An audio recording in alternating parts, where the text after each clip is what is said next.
Praise the Lord. Hallelujah. A kú ọjọ́ mẹ́ta o. Báwo ni gbogbo nǹkan bẹ̀ yẹn o? Àánú Ọlọ́run ní fi yín sílẹ̀ o. Èmi náà ni Evangelist Odúlẹ́yẹ Ruth. Tẹ́tí máa ń gbọ́ lórí ìkànnì yìí ní ọ̀pọ̀ ìgbà. Nǹkan kan ni mo wá ṣe ẹ̀ láàárọ̀ yìí. Gẹ́gẹ́ bí ọ̀rọ̀ lọ, ó dàbí ìbéèrè. Ṣùgbọ́n mo fẹ́ kí èmi àti ẹ̀ka jọ gbà yẹ̀wò. Ṣùgbọ́n kí a tó máa rìnrìn àjò, ẹ jẹ́ ká gbàdúrà. Ní orúkọ Jésù, Ọlọ́run tó pọ̀ nípa àti agbára, dúpẹ́ lọ́wọ́ rẹ̀. A wá fi ògo láti yìn fún ọ nítorí pé ó jẹ́ Ọlọ́run, gba ọpẹ́ àti ìyìn wa. Ẹ̀mí mímọ́ Ọlọ́run alààyè, ìjẹ́ bí ọ̀rọ̀ yìí ti ń jáde fúnra rẹ̀, Ọlọ́run sọ̀rọ̀ náà jáde. Fi bọ́ ọ̀pọ̀lọpọ̀ ọkàn pàdé, fi pèsè ọkàn wa sílẹ̀ fún ìjọba rẹ̀. Ní ìkẹyìn ìrìnàjò wa láyé, lórúkọ Jésù má jẹ́ ká jẹ́ ẹni tí ó jẹ̀bi níwájú rẹ̀. Ògo ni fún orúkọ rẹ̀. Jésù Olúwa wa. Àmín. Ìbéèrè kan ni o, mo fẹ́ béèrè láàárọ̀ yìí lọ́wọ́ èmi àti rẹ̀. Ìbéèrè náà lọ báyìí wípé, ọwọ́ ta ni ọkàn rẹ wà? Ta ni ẹni tó ń ṣe àkóso ọkàn rẹ? Ẹ jẹ́ mọ̀ wípé gbogbo tí ènìyàn mú bá dà láyé kò lè kọjá èrò ọkàn rẹ̀. Ọkàn rẹ ló máa sọ ibi tó máa dé láyé. Ọkàn rẹ ni ó sọ irú àwọn tí ó bá rìn. Ọkàn rẹ ni ó sọ irú àwọn ìpele tó dé láyé. Ọkàn rẹ ni ó sọ ibi tó dúró sí àti ibi tó wà. Ọkàn rẹ gangan òun ni ìwà rẹ. Bíbélì sọ kìíní kan nínú ìwé Jeremáyà orí 17 ẹsẹ̀ ìkẹsàn-án. Ó ní ọkàn ènìyàn burú jáì. Ó ní ọkàn ènìyàn kún fún ẹ̀tàn ju ohun gbogbo lọ. Ó sì burú jáì, ta ni ó lè mọ̀ ọ́? Ọlọ́run ní ṣàwárí ọkàn. Ọlọ́run ló mọ ọkàn rẹ, ló mọ ọkàn tèmi náà. Ọ̀pọ̀lọpọ̀ ẹ̀dá ni ìbá ti rí ìyanu gbà láyé, ṣùgbọ́n nítorí pé ọkàn wọn ò ṣe déédéé pẹ̀lú olùfúnni ní ìyanu. Ọ̀pọ̀lọpọ̀ ẹ̀dá ni ìbá ti gba ìtúsílẹ̀, ṣùgbọ́n ọkàn wọn ò ṣe déédéé pẹ̀lú olùtúni sílẹ̀. Ọ̀pọ̀lọpọ̀ ẹ̀dá ni ìbá ti bọ́ nínú ìgbèkùn ẹ̀ṣẹ̀, ṣùgbọ́n wọn ò yọ̀ǹda ọkàn wọn fún ẹni tó lè tú wọn sílẹ̀ kúrò nínú ìgbèkùn yẹn. Ó ní mo ṣe wá bí ọ láàárọ̀ yìí o, ìrọ̀lẹ́ yìí, ọ̀sán yìí tàbí ìyálẹ̀ta. Ó lè jẹ́ ọwọ́ òru ló tilẹ̀ kan ọ̀rọ̀ tí mò ń sọ yìí. Ọwọ́ ta ni ọkàn rẹ gangan wà gangan náà? Tí ta ni ọkàn rẹ ń ṣe? Ta ló ṣàkóso ọkàn rẹ? Ìgbé ayé tó ń gbé yẹn ó dúró lórí ẹni tó ṣàkóso ọkàn rẹ. Ìrìn àjò tó ń rìn lọ́wọ́lọ́wọ́ ó dúró lórí ẹni tó ṣàkóso ọkàn rẹ. Gbọ́, Bíbélì sọ wípé ẹnìkan wà tó jẹ́ wípé olè tó ń jà kì í wá jalè nìkan. Á jí, á pa, á tún parun. Kì í jí nǹkan nìkan ṣoṣo, ṣùgbọ́n nígbà tó bá jí nǹkan yẹn kò kúkú wúlò fún, ó fẹ́ fi ṣòfò dànù kó sì pa nǹkan yẹn run. Ẹni náà ni Sátánì. Ẹni náà ni èṣù. Ẹni tí a ti kọ̀ láti àtètèkọ́ṣe ayé wa. Ẹni tí a ti lé sọ sí ayé láti ìbẹ̀rẹ̀ pẹ̀pẹ̀ wa. Ẹni tó gbéraga ní ọkàn rẹ̀ sí Ọlọ́run tí a sì lé dànù sáyé pẹ̀lú àwọn áńgẹ́lì rẹ̀.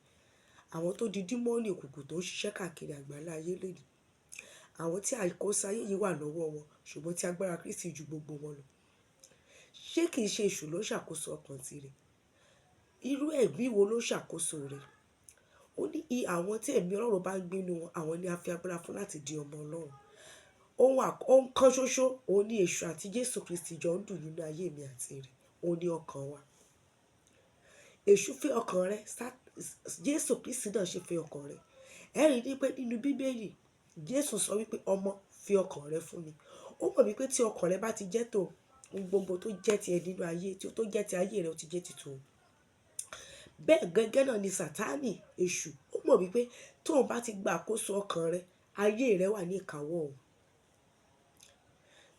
Àgbèrè, ìfẹ́kúfẹ̀ẹ́, ìwà èérí, ọ̀bùn, èròkérò, ìjẹkújẹ, ojúkòkòrò, ìpànìyàn, àìní ìbẹ̀rù Ọlọ́run, àìní ìfẹ́, ìkórìíra, panṣágà, ọ̀rọ̀ kẹ́lẹ́banijẹ́, ohun gbogbo, sìgá mímu, ọtí, drug addiction, every damn thing comes from this heart.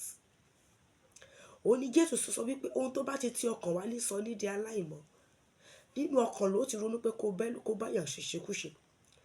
Aṣọ ìwọ̀kuwọ̀ tá à ń wọ̀ lónìí àwọn obìnrin tá ti sọra wa dóní òkàlẹ̀. Nínú ọkàn náà ló ti rò. You cannot just go to market and buy something without you thinking it. Tójú rẹ bá ti mu, ọkàn rẹ máa rò bóyá rà ó dáa fún ara rẹ̀. Ẹ rí wípé ní ìgbà tí a fẹ́ mú Éfà lọ́jọ́ kìíní àná, èṣù rò nínú ọkàn rẹ̀ wípé kí ni mo lè ṣe fún Éfà, jẹ́ kí n lọ fi nǹkan kan tán. Èso tí Olúwa ti sọ pé kí a má jẹ ní ìbẹ̀rẹ̀ pẹ̀pẹ̀ ó fún Éfà. Nígbà tí Éfà wò báyìí ó lọ sínú ọkàn Éfà straight.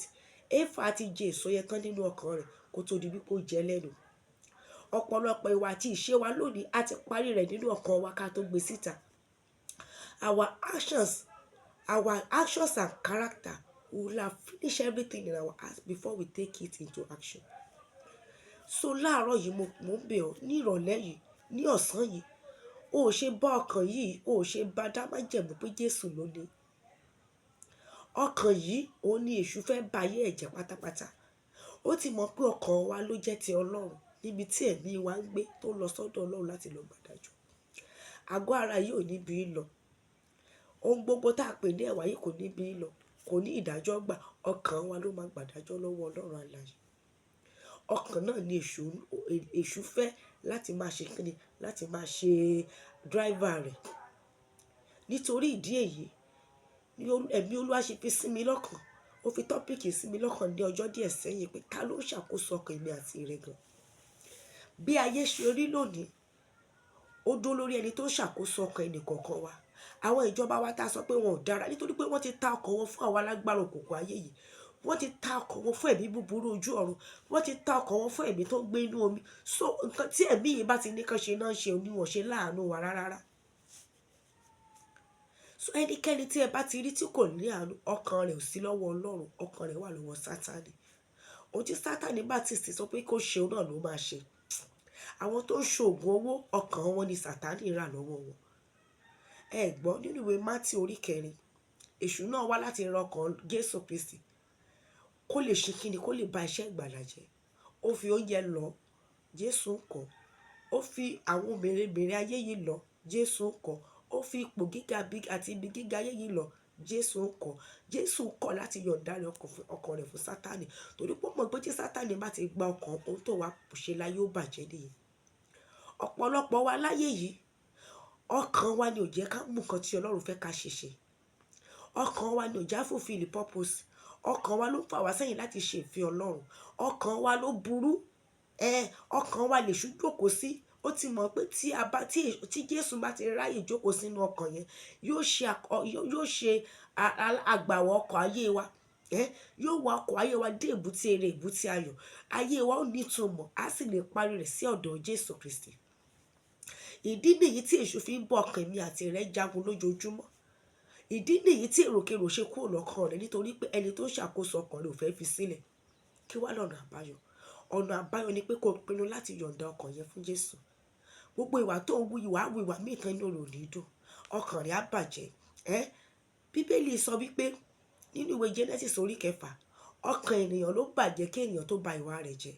Ó ní ó dùn Ọlọ́run pé ó dá ènìyàn, ó dùn Ọlọ́run dé ọkàn pé ó dá ènìyàn nítorí pé èrò inú ènìyàn búburú ni ibi ni nígbà gbogbo lójoojúmọ́. Ó ní olúkúlùkù ènìyàn ti ba ìwà rẹ̀ jẹ́. Kí ló ba ìwà wa jẹ́? Nítorí ẹni tí a invite sí ọkàn wa. Èrè nídí tí àwọn oníwàásù ṣe ń béèrè tán ṣe máa ń bẹ̀bẹ̀ wípé ẹ yọ̀ǹda ọkàn yín fún Ọlọ́run. Gbọ́, tí ọkàn rẹ bá ti jẹ́ ti Ọlọ́run, ohun gbogbo yóò rọrùn fún ọ láti ṣe. Àdúrà rẹ yóò ṣe ìtẹ́wọ́gbà. Ó mọrú àdúrà tó yẹ kó gbà nítorí pé nínú ọkàn yìí kì í ṣe gbogbo ara lè ní oore ọ̀fẹ́ ká gbóhùn Ọlọ́run. Ọkàn wa lọ́lọ́run máa ń bá sọ̀rọ̀ jù. Ọkàn wa ló máa ń ní connection nínú àdúrà sí Ọlọ́run. Èrè nídí tí ọ̀pọ̀lọpọ̀ fi gba ọ̀pọ̀lọpọ̀ àdúrà láì rí èsì nítorí pé nígbà tó bá wà nínú àdúrà, ọkàn rẹ̀ Sátánì ti jí ọkàn rẹ̀ lọ. Ẹlòmíì á wà níwájú Ọlọ́run, á wà ní church, á máa ròfọ̀, á máa tẹ̀bà, á ṣe gbogbo nínú ilé, á ti fọṣọ, á ti sáṣọ nínú ilé, nínú ọkàn rẹ̀ torí pé Sátánì ti mọ̀ pé tóun ò bá ti rán ọkàn rẹ̀ níṣẹ́, yóò wà ní ìbámu pẹ̀lú ìfẹ́ Ọlọ́run, yóò lè ní àsopọ̀ pẹ̀lú ẹlẹ́dàá rẹ̀, ayé rẹ̀ ó sì gbàjú sílẹ̀. Ẹ̀dẹ̀ wá gbọ́, Sátánì ò fẹ́ kí ẹnikẹ́ni ó gbàjú sílẹ̀. Sátánì ò fẹ́ kí ẹnikẹ́ni ó ní ìyè nítorí pé ọkàn wa ló nílò ìyè, àgọ́ ara wa kọ́. Èrèdí nìyí tí àgọ́ ara wa fi máa kú, erùpẹ̀ ni yóò padà sí erùpẹ̀. Ọkàn ló nílò ìyè. Òun ni èṣù ṣe kíni ló ṣe ń bọ ọkàn yẹn jagun lójoojúmọ́. Ìjọ wa ṣetán láti tú ọkàn rẹ ṣe. Inú ìwé Jóẹ́lì ó sọ, ó ní ẹ fọ ọkàn yín ya, kì í ṣe aṣọ yín. Kò sọ pé ká fa aṣọ ya, ọkàn ló ní ká fa ya. Ó ní ká fa ọkàn wa ya níwájú Ọlọ́run. Gbogbo ìgbà tí Ọlọ́run bá ń bẹ̀ wá, ọkàn ló ń béèrè fún ìrònúpìwàdà. Bíbélì sọ ó ní nínú ìwé Jóẹ́lì orí kejì ẹsẹ̀ 12 ó ní ìjẹ́ nítorí náà ní Olúwa wí, ẹ fi gbogbo ọkàn yín yí padà sí mi. Iṣẹ́ rí pé ọkàn lọ́lọ́run nílò, àti pẹ̀lú àwẹ̀ àti pẹ̀lú ẹ̀kọ́ àti pẹ̀lú ọ̀fọ̀. Ẹni ẹ fi gbogbo ọkàn yín yí padà. If you can try to turn against the devil and face heaven and face God, he will purge your heart. Ohun tó jókòó sínú ọkàn yẹn, ẹranko tó jókòó síbẹ̀ ó lè kúrò ńbẹ̀. Ohun tó jẹ́ pé tó máa ń fa bitterness fún ọ nínú ọkàn nígbà gbogbo, you can live there. Bitterness is because of the person that is ruling your heart. That is why you are having bitterness all the time. That is why you are not happy. Release your heart to God. Release your heart to God. O lè ṣe ó wà ní ìkápá rẹ̀. Èrèdí nìyí tá a fi pè ọ́ ní ènìyàn. Ẹni tó lè yan tó fẹ́. You can choose what you want. You can choose not to follow devil, and you can choose to follow him. You can choose to release your heart to God. How can you choose to release? By accepting Jesus Christ as your personal savior, as your Lord, by accepting his lordship over you, by following diligently whatever God told you, and by following his word, because his word is the only word that can purify your heart, and by inviting his blood every day, every moment to purge your heart. And when the Spirit of God now take total control of your heart, you will see that your action, your character, the way you talk will be different, and you'll be free from those bondages.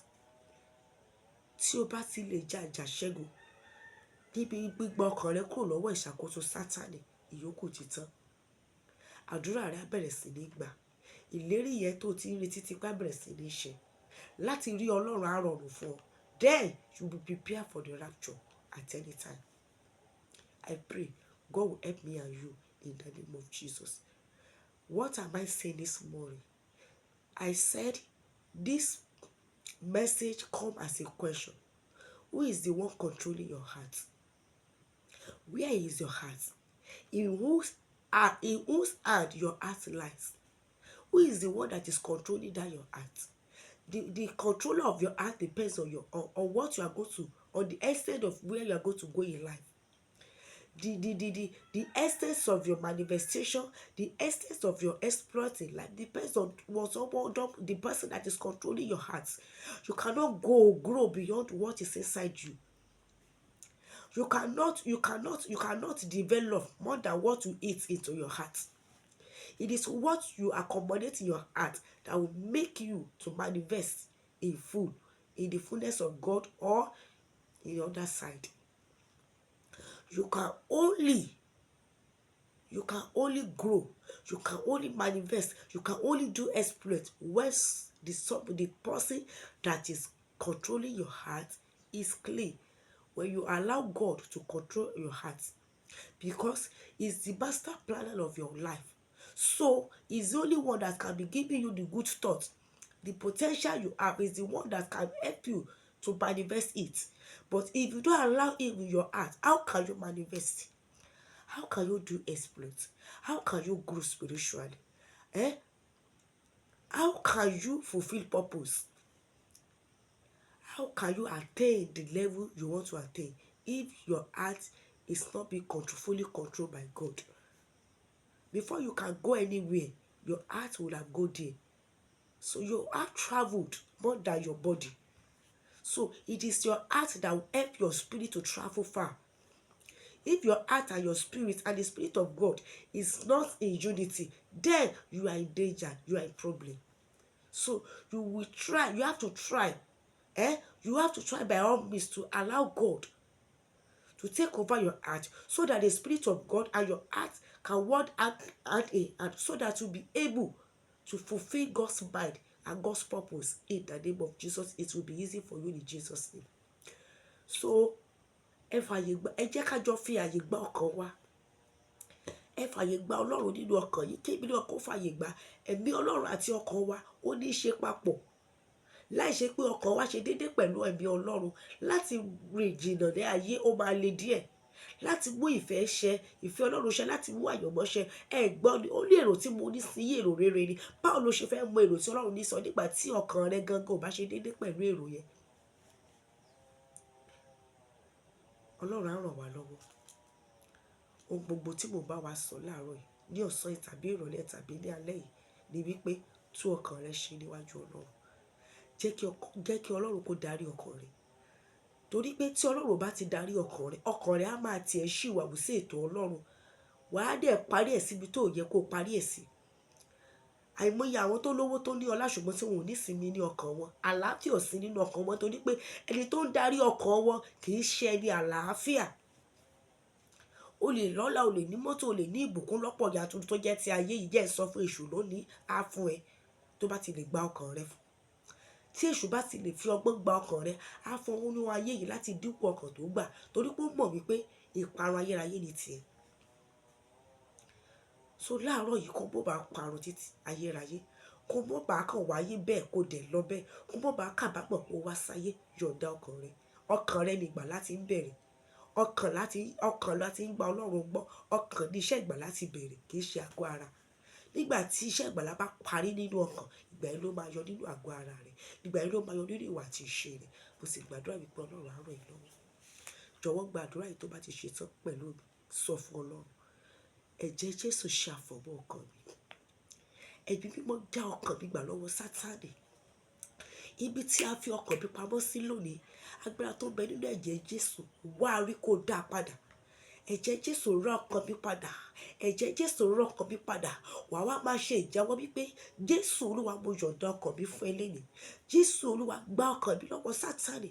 Àwọn ìwàkíwà mi ò fẹ́ wò mọ́. Mo fẹ́ kí ọkàn mi kó jẹ́ sí rẹ. Mo fẹ́ parí rẹ̀ sọ́dọ̀ rẹ. Mo fẹ́ wá sí ìmúṣẹ ní ayé yìí. I want to fulfill my heavenly assignments and earthly assignments. Lord, help me. And I pray the Lord will help you in Jesus' name. Pray that prayer very well. And it is well with you.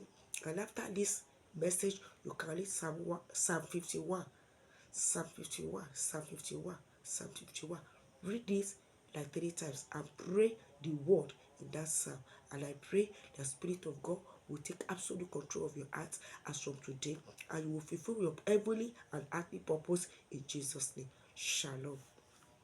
I am Oduleye Ruth once again. God bless you from God of Bethel Anointed Ministry. It is well with your soul. Bye.